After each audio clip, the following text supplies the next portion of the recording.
Hey everyone, it's Marvin. Thanks so much for listening to Books and Boba. I just wanted to take a quick second to remind you that Books and Boba just launched our Patreon to help support our future endeavors. Rira and I have been running Books and Boba for the last 6.5 years, and we've always talked about wanting to do more, including expanding our content offerings, being able to go to book events and do more coverage.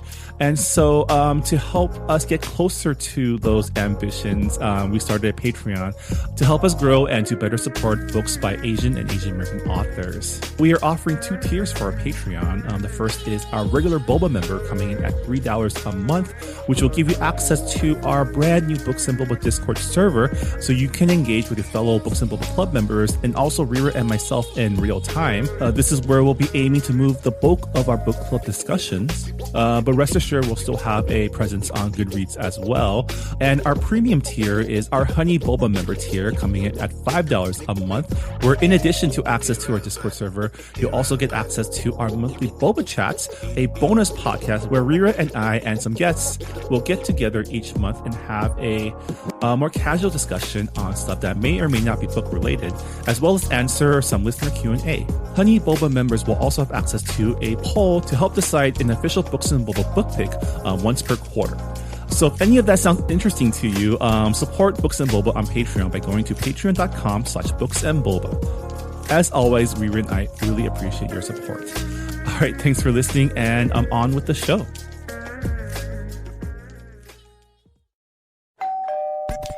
You're listening to Whoa! Potluck.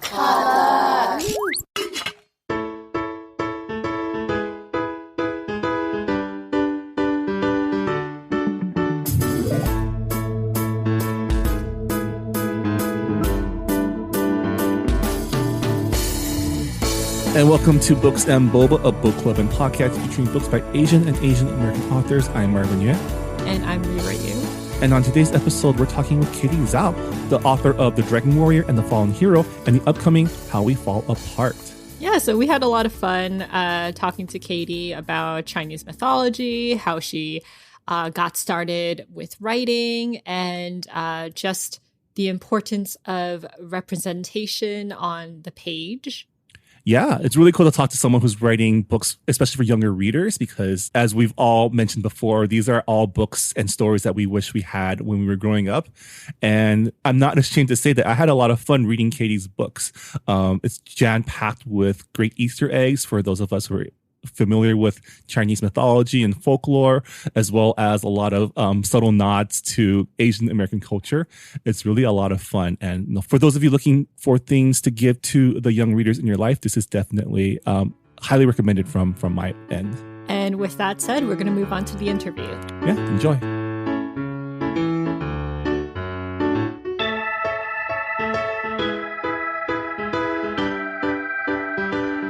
Hi, Katie. Welcome to the podcast. We're happy that you can join us today. Hi, Marvin. Congratulations on the release of your second book, The Fallen Hero. It's the second book of your series that started with The Dragon Warrior that came out last month. So yeah, congratulations on that. Thank you so much. So just to start off, I know you're from Michigan, but did you grow up there your whole life? Yes, I grew up in Michigan. So I was born in Flint. And then I moved to another area in the Metro Detroit area. And I grew up in Michigan. I went to school at the University of Michigan, Ann Arbor. So then I spent another 4 years of my life in Michigan. And then in 2019, I actually moved to New York City for a little bit over a year. And then like back in the end of May, early June-ish, like when I realized this pandemic isn't going to be over anytime soon, I moved back to Michigan. So I am back home with my family. Yeah, I don't really know much about like the Asian American community in Michigan. I know that there's a pretty good like Korean adoptee population there, but like I'm not so sure about like the Asian American community there. So did you grow up around a lot of Asian Americans? So I think Southeast Michigan, which is where I live, has one of the bigger Asian populations, but like it's still absolutely nothing compared to like East Coast or West Coast. Like my school was probably 5 to 10% Asian. But I did like grow up going to Chinese school, so that was nice. And I don't know about Korean adoptees, but the area where I grew up actually has a big Japanese American population. Oh, yeah, yeah. Yeah, because I mean, it's like Detroit is like the Motor City, right? So, like, I think a lot of them would, like, their families would come from Japan to work at, an American automotive company for like maybe 1 to 3 years or something. And then it was really sad for me because I'd make friends with them and then they would move back.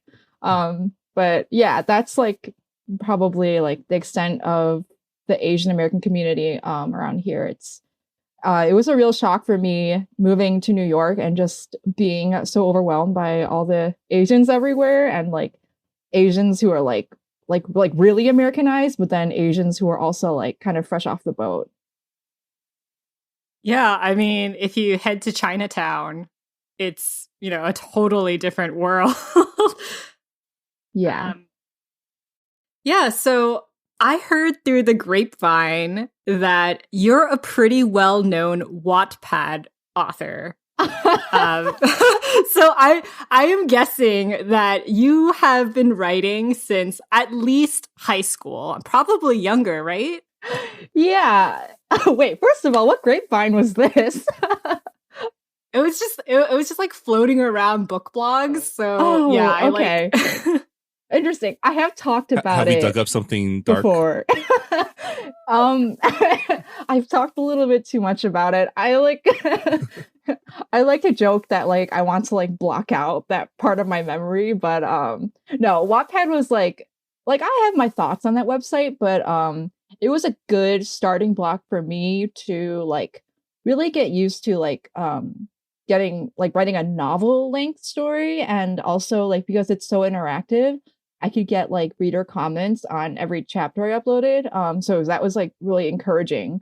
And for me, when I started writing novels on Wattpad, I was in high school, so I was still just like learning how to write a novel. So like honestly, other writers and readers' encouragement meant the world to me back then. But yeah, I have been writing for a very long time. I started out writing short stories when I was like 7 or 8 years old. I just remember my teacher gave all of us an assignment to write a short story, and like I still remember that moment very vividly. I like was writing the story and I was like, this is so much fun. I don't think I've had so much fun doing anything yet before.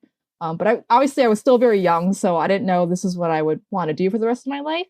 But then my teacher also like praised me and was like, oh, this is like such a great short story, which is probably what she said to everybody back then. But I thought I was like the greatest writer ever. So confidence is key, right?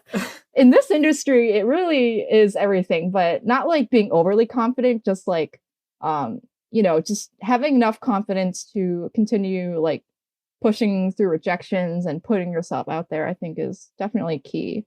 But yeah, and after a very long writing journey, I'm publishing novels now.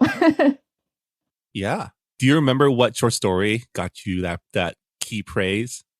I remember we were doing a unit on legends and myths. I don't remember what like I think it was just like a different American legends, like Bigfoot or I'm blanking now, but like the kind of story I'm talking about. And I wrote about a river, but I don't remember like what river now. But yeah, I just like am surprised that I like still remember that moment so vividly because it's been like many years.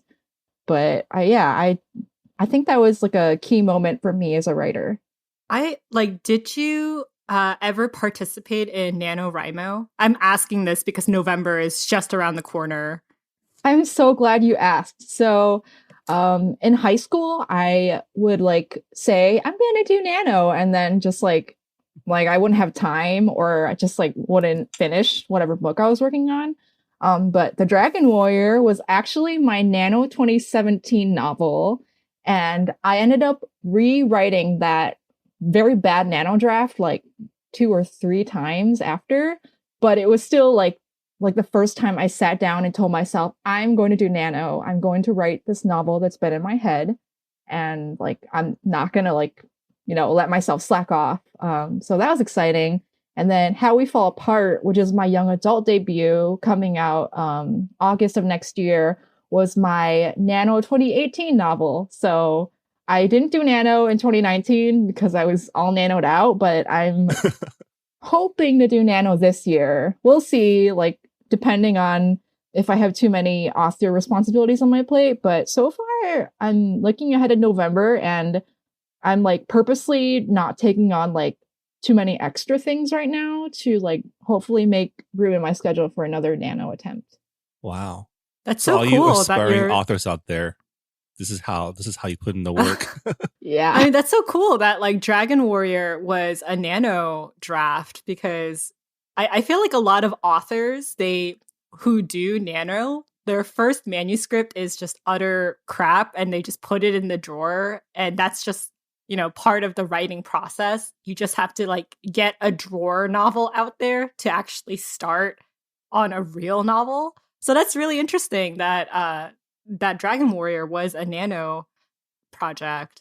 It was total crap, that first draft, but like I still knew I had something there. So like I had to rewrite it, but eventually I got it to be something decent, I hope. Yeah. So the Dragon Warrior, that was your debut novel, right? Yes.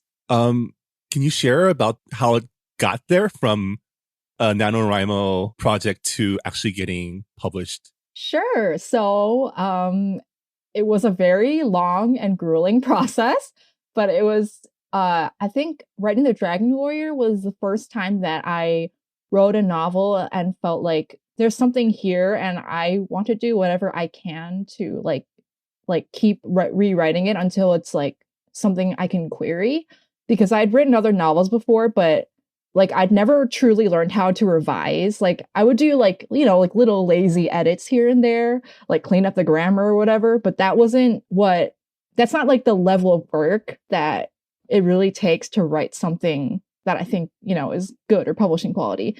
At least for me, because I don't like to like outline that heavily. I'd say I'm between like a plotter and a pantser, but leaning more toward pantser. So I totally pantsed the crap out of The Dragon Warrior in Nano 2017.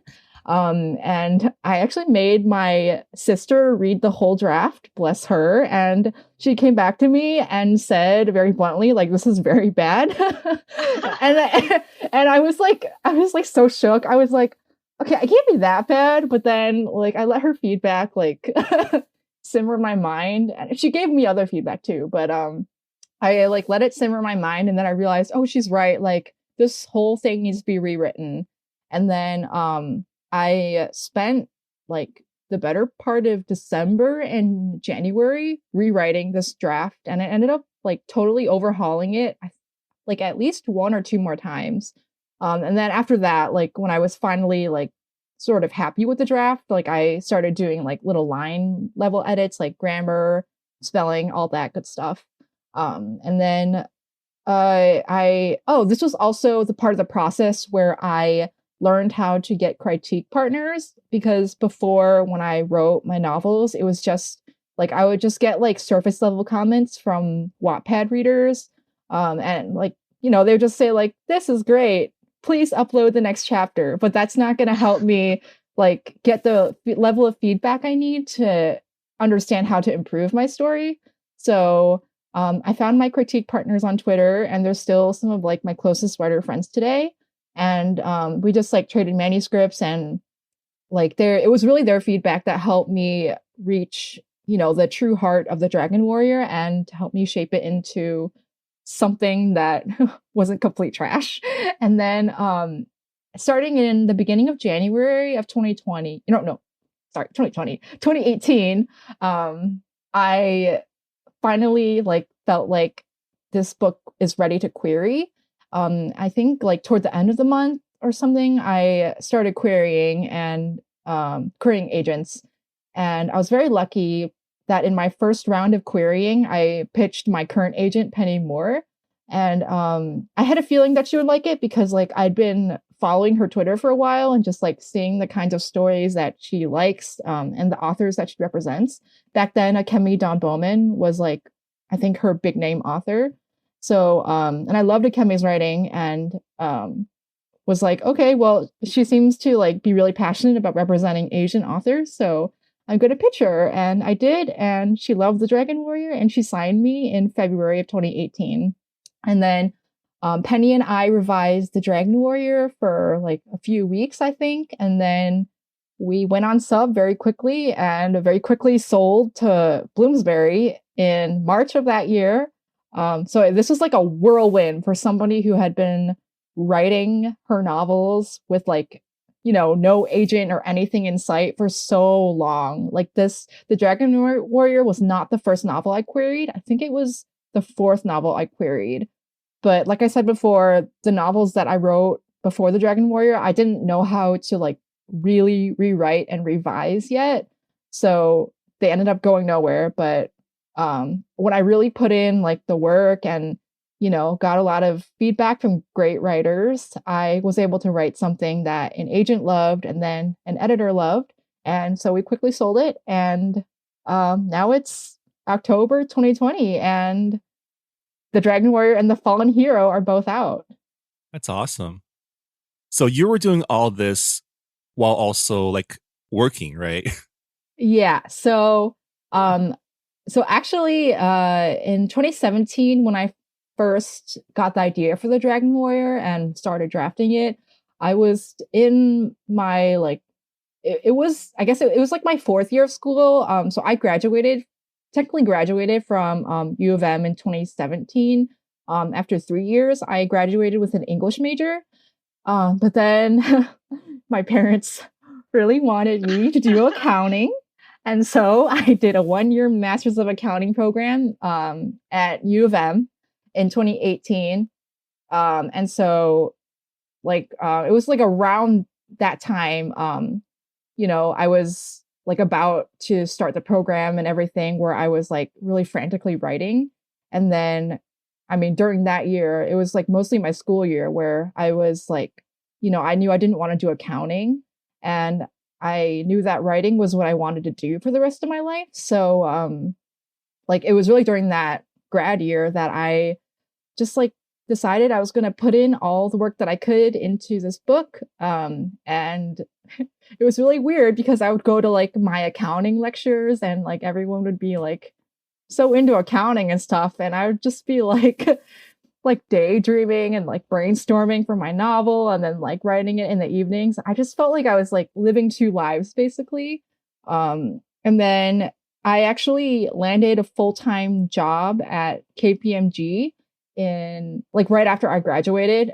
So I realized like, you know, that summer between graduating and starting my full-time job that like this is going to be my last summer where I can like finally write. And so I just like wrote a lot.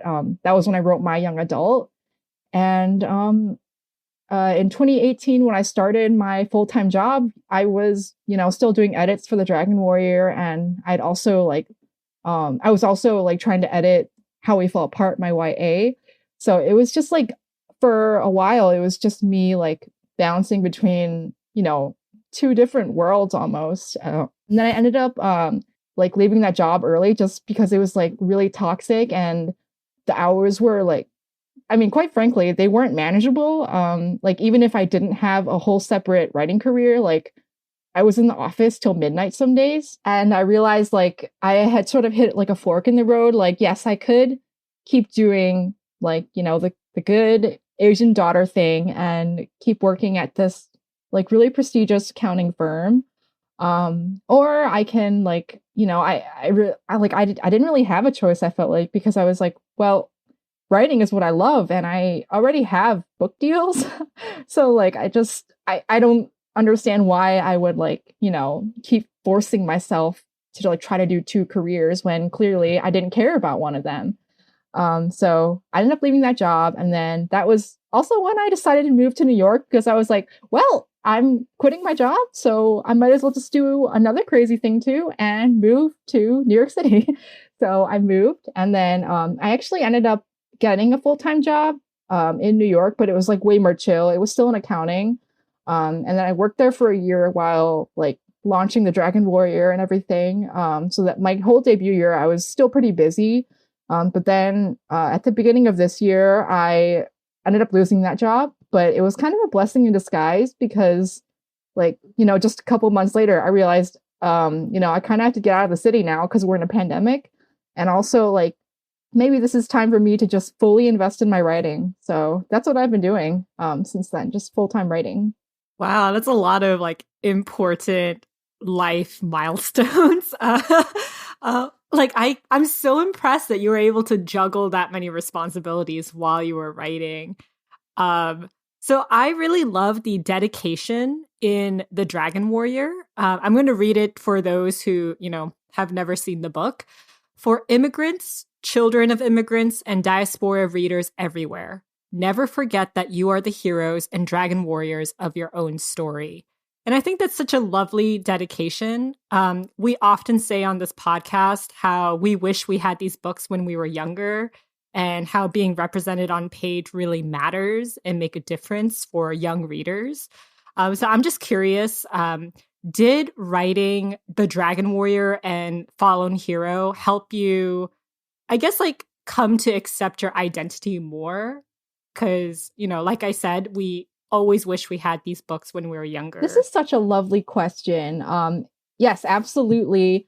I like to say that while I was, writing The Dragon Warrior, not only was I discovering the heart of the story, but I was also discovering things about myself. And I think any writer will tell you that when we set out to write a story, like we're trying to impart a message on the world, but also like usually we're grappling with something inside ourselves that, like we want to resolve on the page.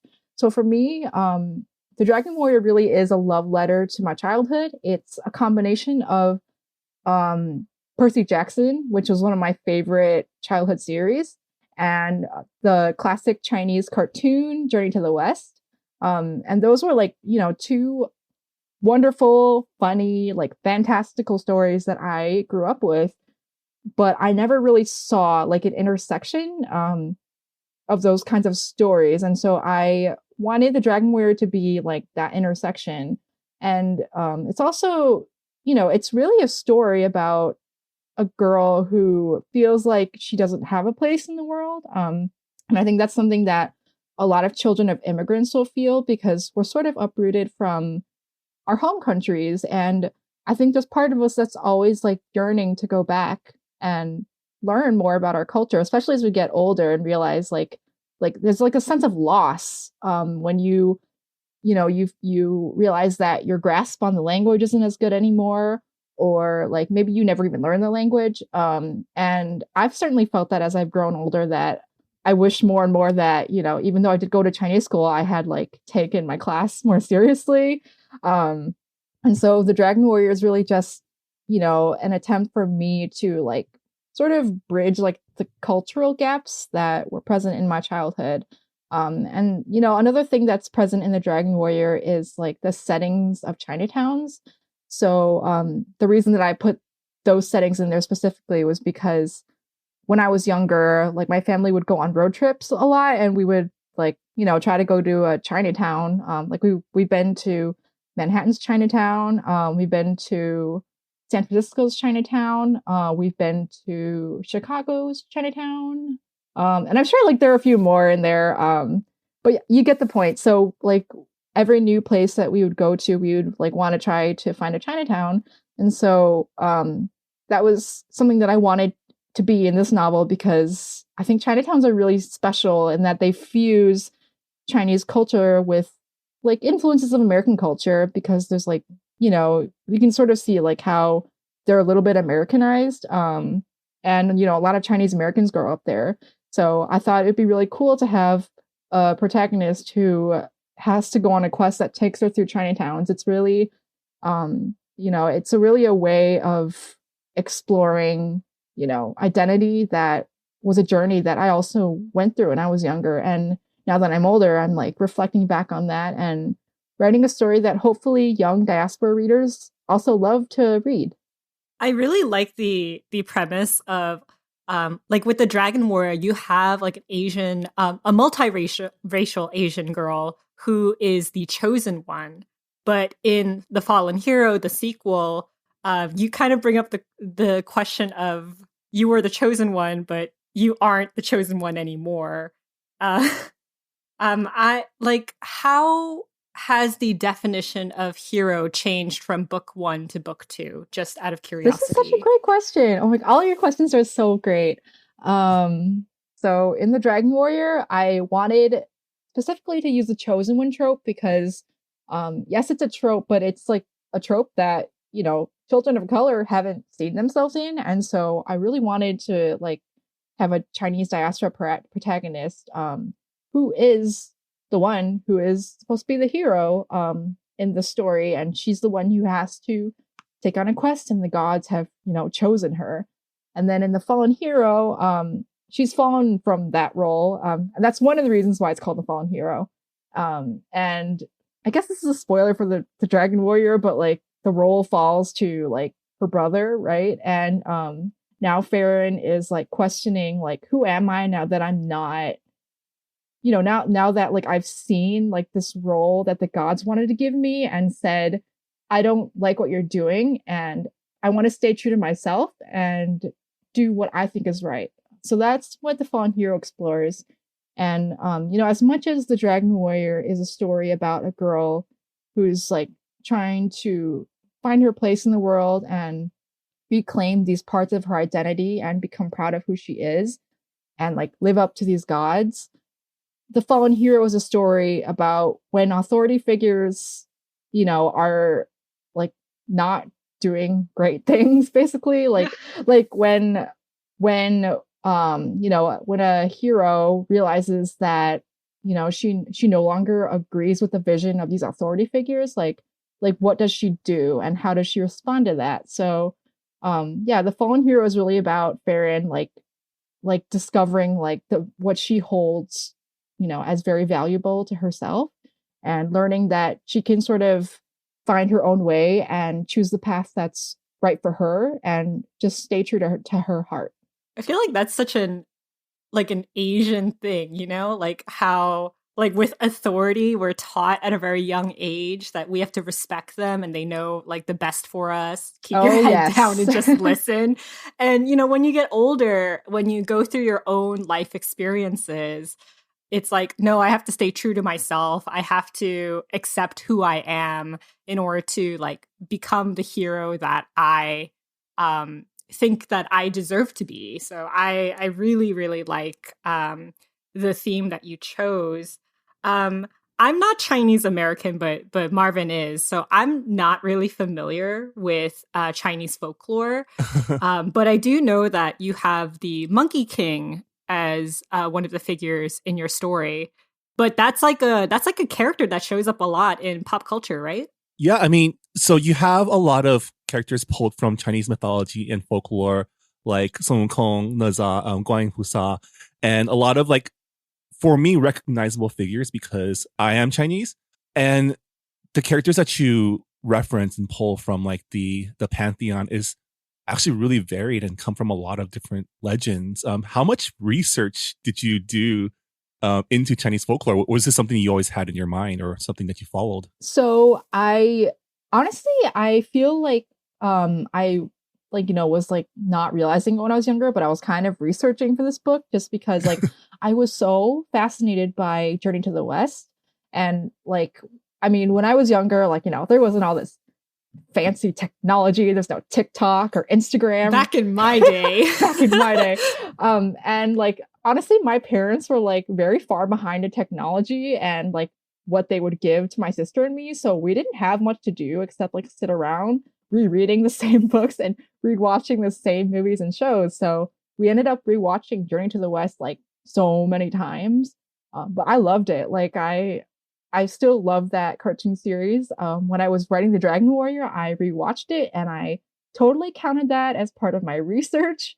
And when I was in college, I took a Chinese studies class where like we read parts of like the actual text, one of the translated versions. So I got like a little bit more of like the the not watered down like the adult version of it, I guess. But yeah, I also read like Chinese mythology from A to Z, which was a guidebook that was translated into English. But like for me as a diaspora writer, like I always like worry that no amount of research I do is enough because, although I do like know I can read some Chinese characters, like my vocabulary is like it's shrunk so much since I stopped taking like Chinese school. Like basically after I passed AP Chinese, I was like done with that. Never gonna, try to like read all these texts again. And so like for me, like if I try to sit down and like read texts that are in Chinese, like it would just like it would take forever and ever. So I did the best I could with like primary source materials from my college, with the cartoon series and just with like mythology that I would like research on the web. But honestly, like my hope is that, with the Dragon Warrior series, like the mythology that I've presented here is like just one person's interpretation based off my own experience and the limitations that come with that. And Chinese mythology is just, it's so vast in the pantheon of gods, all the deities and demons, and legends and folklore. Like the interpretations will differ between Confucianism, Taoism, Buddhism, and it's just way too much, to like try to like cram it all into one middle grade fantasy novel. So my hope is that like, readers who love this series will be interested in watch Journey to the West and then do some of their own research. And hopefully publishers will see, people are interested in Chinese mythology based stories and buy more from other writers who might know like more than me or have different interpretations. Yeah, I mean, I really loved your characterizations of all the characters, like Naza being kind of like a haughty like Bishonen boy, and like Sun Wukong being a dick. I thought it was a really like for someone who is at least marginally familiar with these myths, it was really fun to read, and I think you did a really good job characterizing the vast number of deities, not even just the gods, but also the dragons and the spirits and the whole, how Chinese people have like what's the word? Apotheosis. Like we make our ancestors our gods, right? We pray to them, we worship them. Yes. And that's also portrayed in your book too. And we talked to a lot of authors who write fantasy about like how they come up with their magical systems. And I think the system that you came up with revolving around Chinese folklore was really well done. Thank you. Well, first of all, hearing Noja called, what did you say? Bishonen hottie just made my whole year. I've never heard that description before, but now, yeah, absolutely. I'm so glad that you liked like my interpretation of the gods. Like, I really just wanted to make all these figures like palatable to a younger audience, like sort of in the vein of Percy Jackson. Like, I wanted to give them all like unique and quirky personalities, like, I mean, Sun Wukong was like really arrogant and super fun to write, but then you have like Guan Yin, who's like seen as like a motherly figure. So, yeah, I really just wanted to combine, the Chinese mythology with the fun and fantastical, like quirky interpretations of gods that's seen in Percy Jackson. Yeah, I really like the fact that it is Chinese mythology because I feel like growing up, it's always been Western mythology, always adaptations of Greek mythology. And it's just nice that there is another option now. Yeah. One of my favorite parts of the second book, The Fallen Hero, was when you portrayed Panda Express as the literal gates to hell. Thank you. Not PF Chang's. Really?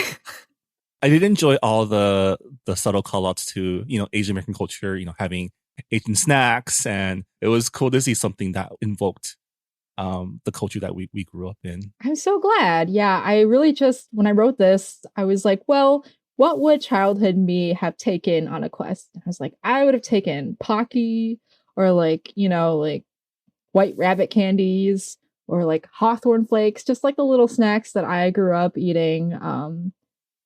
Yeah. Yeah. You said like when you were researching, you're just like, I hope that you got it like accurate. Like that's what you said earlier. And I think that is like a common anxiety that a lot of own voices authors have. So like when your book, when Dragon Warrior released, were you really nervous about what Asian readers would think about it, and if they thought it would be accurate? I mean, yeah, like when it in the lead up to release, when it released, and even now, I feel like I've lived with like the anxiety of trying to be accurate to the mythology for so long now that like it's just like part of my life. But not to say that like it's like a bad thing, but it's just you know, I I feel like a lot of own voices writers do talk a lot about how like we're trying to be accurate to whatever culture we're writing. But the one thing that I've told myself that I think has helped alleviate some of that pressure is that this book isn't for Chinese audiences, it's for a Chinese, I mean, it's mostly for like Chinese or Asian American readers. And ultimately, the heart of the story isn't about the Chinese mythology or like the accuracy of the pantheon that I portrayed. It's really just the heart of the story is about a girl who grows up in a society where she's Chinese and American, and she also has like other roots, and she's trying to combine them all together and figure out who she is. Um, and I think that's something that most diaspora readers do connect with. I certainly felt like this weird sense of not belonging to either culture growing up. And so I think like I've done the best that I can and made this the story that's true to me. And obviously, people are now free to read The Dragon Warrior, and some of them might find mistakes in the story. I'm sure there are mistakes. They'll probably find mistakes and say, "Oh, hey, this isn't accurate," but maybe that'll inspire them to say, like, I don't necessarily agree with the mythology in the story, but if she can write a Chinese mythology story, then I should be able to write one too. And that will encourage them to write their own stories. And hopefully there will be a lot of different Chinese mythology or just Chinese stories out there with all kinds of interpretations from different diaspora writers. Yeah, I mean, there's more now, like FCE's Epic Crush of Jeannie Lo. You have The 12 by Cindy Lin, right? Hold on, let me... Yeah, you also have The 12 by Cindy Lin. So yeah, there are more Chinese folklore, mythology-inspired books out there. So if readers complain that you got it wrong, there are others. There, like, I mean, it's not. there are It's so not many just like interpretations of, like you said, Greek mythology and like yeah, exactly. like Viking mythology. That like why not us too? Why not us? I feel like we're just extra hard on ourselves because we're Asian, so that's like what we do. But yeah, honestly, I've just told myself like write with the confidence of a white writer and just like keep writing like what you want to write, the stories that you wanted the most. And I think that's the most important thing is that for diaspora writers to remember that like, I mean, ultimately their writing is for them. So as long as like they're not being like super problematic or harmful and like being careful, which I'm sure they are, then like, it's really out of their hands after that. And I think just being able to put out the stories of their heart is a reward in itself. So both The Dragon Warrior and Fallen Hero are middle grade adventure novels, but one thing I noticed while reading it is I don't remember reading adventure novels in middle school that got it gets kind of dark at some points. There's actually characters that die. Spoiler warning. So was this when you first wrote this for NaNoWriMo, was this gonna be a middle grade, or when did it become a middle grade novel? Yeah, so another great question. No, The Dragon Warrior was not middle grade at first. It was young adult because before The Dragon Warrior, I had only ever written young adult. And I didn't like I think I knew of middle grade, but it was sort of like off my radar because I was kind of far removed from like the middle grade age or readership at that point. And I was like, oh, I don't think I can write middle grade, like I don't think I could like have the voice or like recall what it's like to be that young. But then when I sent The Dragon Warrior to my critique partners, almost every single one of them told me you wrote a middle grade. And when I like sort of stepped back and examined it, I realized like, the themes of the story and ultimately, the arc of discovering your place in the world are more true to middle grade. And the quest narrative makes more sense for a middle grade novel, as well as the honestly like the humor that I wanted to put in the story works better for middle grade. And I think young adult tends to take itself a little more seriously. So the wisecracks that Farron and the other warriors make along the journey wouldn't fly so well in young adult. But I would say the Dragon Warrior does get kind of dark at times. And I think, that was one of the reasons why when I queried agents or when my agent and I took the book out on submission, we would get rejections from industry professionals who would say, there's a lot of good stuff here, but I don't think, this doesn't quite feel like middle grade to me. And honestly, I think that's why, they never said specifically, but I honestly do feel like there there is a readership for middle grade novels that are darker, and it's been a while since I was that target readership, but I think I do remember sometimes I would pick up a middle grade novel and it would be the themes would be a little bit heavier, and I think those kinds of stories are also important for kids because a lot of kids do go through dark things. They go through grief, loved ones who die early on or struggle with a lot of other problems that even though they're a kid, because they're a kid, they shouldn't have to deal with those problems, but they are.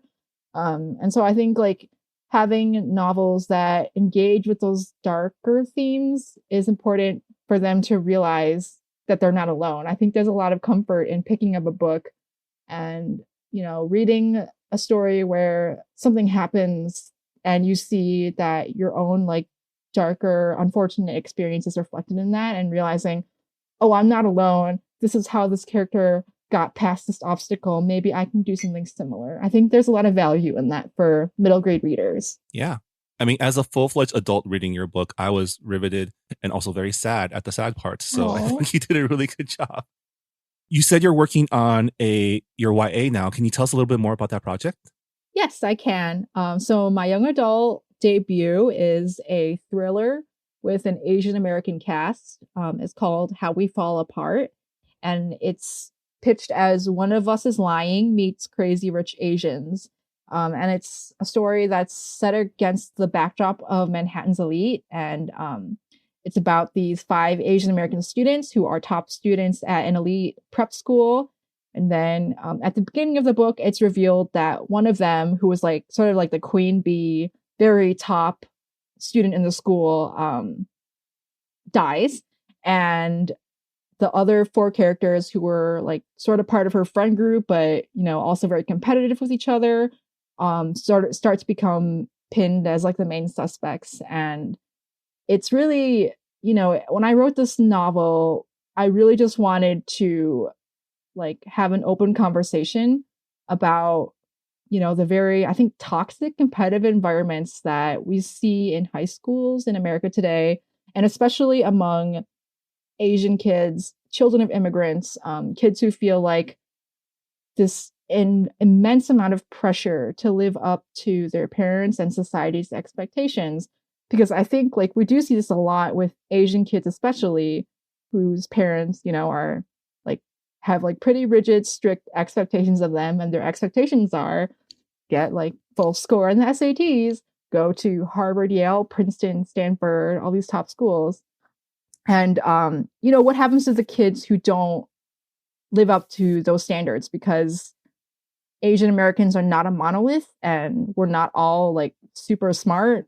A lot of us are creatives, for example. And you can't really shove all these kids in a box and tell them, you have to be this certain way, because what if they can't, then what happens?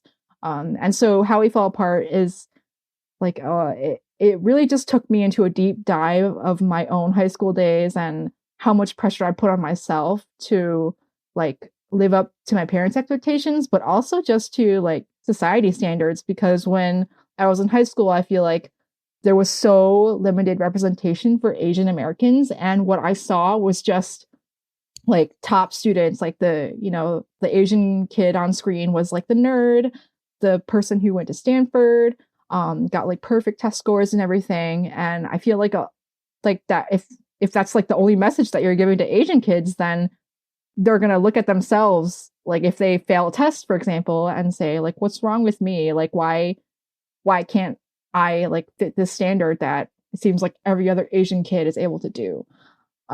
So yeah, I just wanted to talk about that. And as well, there's like a little bit of an exploration into mental health, because that's not something that really exists in Asian communities. I know in my own family, like my parents like kind of dismiss the idea of like mental illnesses, like to them, like stuff like that just doesn't exist. Like therapy isn't a thing that we should be doing. And like, if you're not able to, like, for example, if you like aren't able to like meet a deadline or something, or like you fail a test, it just means you're not working hard enough. It's not that like maybe, you're not in the right mental place to be able to like do all that and meet all their standards. So I feel like in Asian communities, it's like really important that we acknowledge that mental health issues are a thing and get the appropriate therapy for that, because otherwise you just have like a lot of people who, are forcing themselves into like these boxes to live up to society's expectations. And then on top of that, like therapy and also isn't a thing. So then what do you do when you're kind of like freaking out that you can't like meet these standards? This definitely sounds like my book. And oh my gosh. I just got flashbacks of high school as an underachieving Asian, and also as someone who, had mental health, like mental illness from a very young age. Yeah, like this definitely sounds like my book. Katie, thank you so much for speaking with us. Where can our listeners follow you? Thank you so much for having me. I'm on Twitter and Instagram at KTZHAO author. And I also just started a YouTube channel. It's called Katie's Corner. And all of my like links and all my social media is just like, it's linked on my Twitter and Instagram bio, so you can find me there. And my website is katiezhao.com. Yeah. Thank you so much, Katie, for joining us on Books and Boba. It was a blast talking to you. And yeah, good luck on your next book. Thank you so much. And that was our interview with Katie Zhao. Her books, The Dragon Warrior, Fallen Hero, are now available at booksellers everywhere, including our bookshop.org page. Oh yeah, we have a bookstore now online that you can support us. So if you're looking for recommended reads, definitely check it out. A portion of your purchases goes towards supporting this podcast. That's a labor of love between me and Rira, so we really, really appreciate it. And it also goes to independent bookstores everywhere. So support your local bookstores as well. Yeah. As a quick reminder, Rira, what are we reading for the month of October? We are reading Confessions by Kanae Minato. I picked this book because it's October, Spooktober. So we are reading a thriller horror novel. Yes, a fine way to ring in the spooky month and to take our minds off of whatever political reality our country finds ourselves in. I find murder mystery to be very relaxing. I watch a lot of crime documentaries because that is just the way I relax. So yeah. Well, thank you so much for joining us for another episode of Books and Boba. Thank you to Katie for a great conversation. And yeah, with that, we'll see you next time on Books and Boba. All right, stay safe, everyone. Bye, everyone. Thanks for listening to Books and Boba. This podcast was hosted by Marvin Yue and Rira Yu and edited and produced by Marvin Yue. Follow the book club on Twitter and Instagram by going to @BooksandBoba and engage with us on Goodreads on our Goodreads group. You can also check out past episodes of the podcast by going to booksandboba.com and by subscribing to us on your favorite podcast app. Books and Boba is a proud member of the Potluck Podcast Collective, a collective of Asian American hosted podcasts featuring unique voices and stories from the Asian diaspora. Learn more about the collective and check out our fellow Potluck shows by visiting the website podcastpotluck.com. Thanks for listening.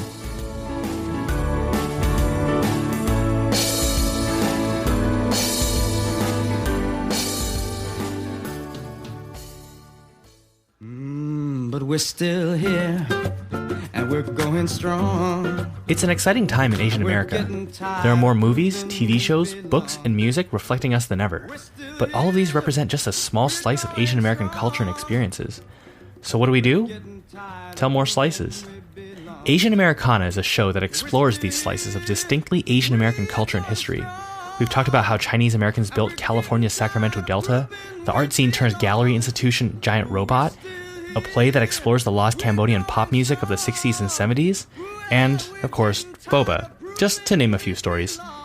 You can find Asian Americana at asianamericana.com or on your podcast app.